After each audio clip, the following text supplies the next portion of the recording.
Modesty is not a matter of being hip. It is a matter of the heart and being holy. It's not about being fashionable. It's about being faithful. It's not about being cool. It's about being chaste and keeping covenants. It's not about being popular, but about being pure. Modesty has everything to do with keeping our footing securely on the path of chastity and virtue.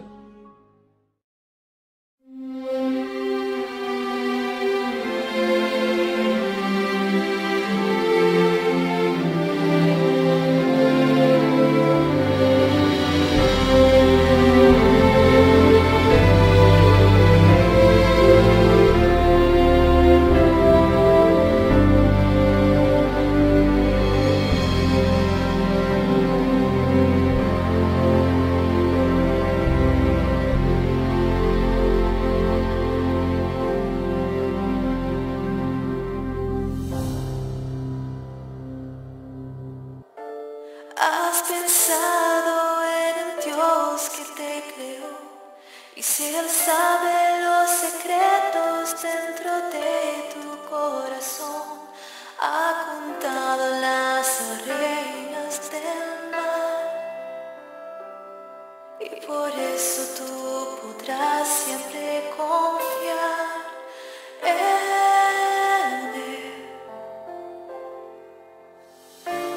Has sentido el poder del más allá, y has sentido rodearte en tu quieta soledad. Su espíritu te quiere acompañar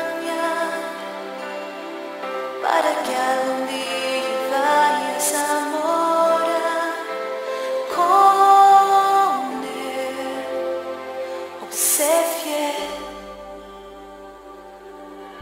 Hija de un rey, realeza del Señor, heredera de su amor.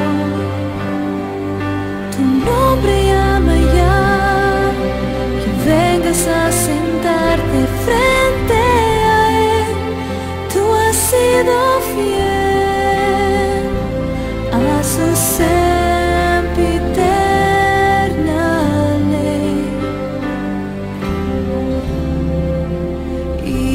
de un rey.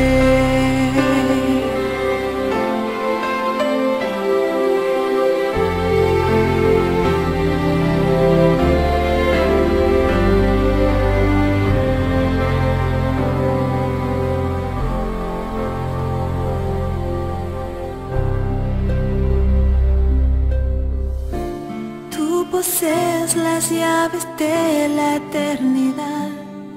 Recuerda que has venido de nobleza celestial. Desde siempre te ha querido sin cesar, tanto que te va a ayudar a regresar.